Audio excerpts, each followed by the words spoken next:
so they misfit some runs. But otherwise, I thought our guys played really pretty good up front. Real inconsistent when you see three groups of guys. We don't really have developed depth yet, and it shows at times.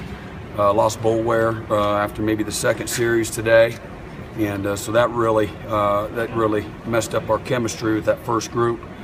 But we got to play better when the ball's in the air. Had too many PIs today. Had an offside or two, undisciplined, and caused a bunch of turnovers, and had made a bunch of plays on their side of the line of scrimmage. Liked a number of things, and pleased in the short yardage situations with the first group and second group, and need to be better in a bunch of areas. Thank goodness we're not playing for 3 weeks. Need to get some guys healed up, and we need to learn how to play better and just manage the game better and tackle better, cover better, all that. So, what happened? Boulware? I got in a little scuffle out there, so just was undisciplined and selfish, and we can't have that. It's supposed to be a leader. Got to do a better job of leading. Coach Sweeney said yesterday that if there was a major concern on defense, it was the absence of depth at those linebackers behind Boulware and Goodson. You see anything today that helps that? No, I mean, Ben was out, and we held Kendall Joseph today, so Corey Rogers wasn't here, so we don't have many guys. But I was really proud of the guys that did play and compete.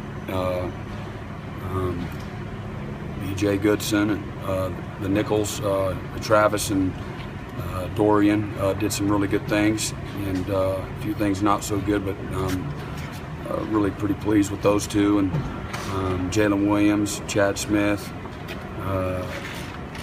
Judah and J.D. Davis.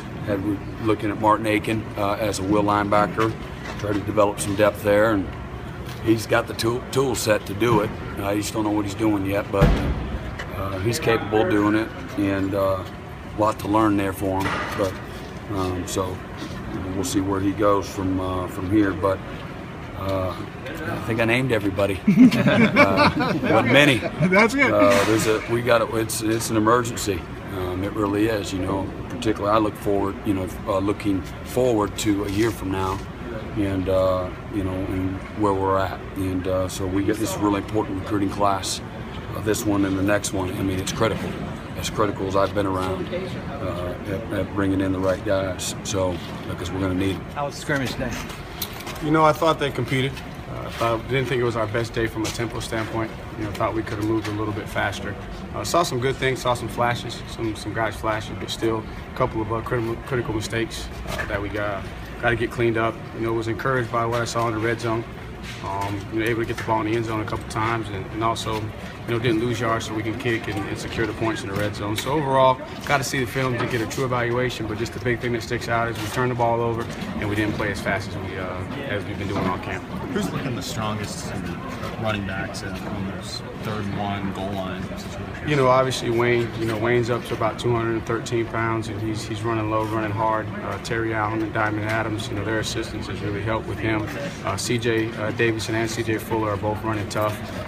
Choice looks good when he gets in there. Not quite back to the top form yet, but he's pushing, and obviously Zach was out today, so we didn't get to see much of him. Still healed, Zach? He's just nursing the heel, and then got a little bit of a social. Just trying to make sure that we're smart with him as well. Are the ball security issues becoming a concern 2 weeks in the camp? You're always concerned about ball security, and we've learned that in the past sometimes it comes in seasons. The big thing today was we put one ball on the ground with the backs. Choice did put one on the ground, and the other one, it was a great play by the defense. They jumped her out, and then the other two were tip balls. And anytime you tip the ball up in the air from the receiver position, then as like we say, tips or picks. So obviously, things that can all be corrected, but yeah, a little bit of a concern. But they'll focus back in.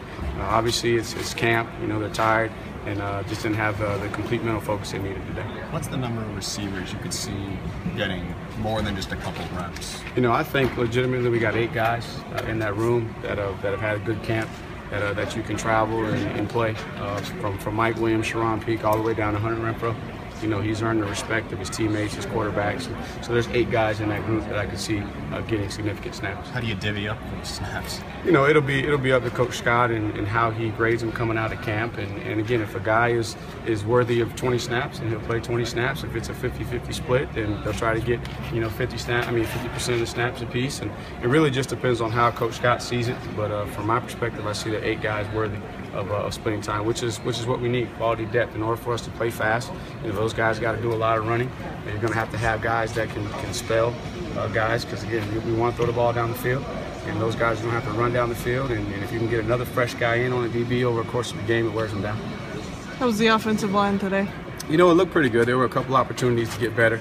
Overall, we ran the ball decent. We did pop out a couple big plays. Looked like there was some movement there. And again, the credit to Brent, they do a great job of changing their front and stemming and moving around. And so those holes are initially pretty big, but by the time the back gets there, they shrink pretty quickly. But overall, just pleased with their progress. I mean, they're seeing a lot. They're going against some great competition. Not as many sacks as we've had out here in the past in a scrimmage situation, but still some opportunities to get better.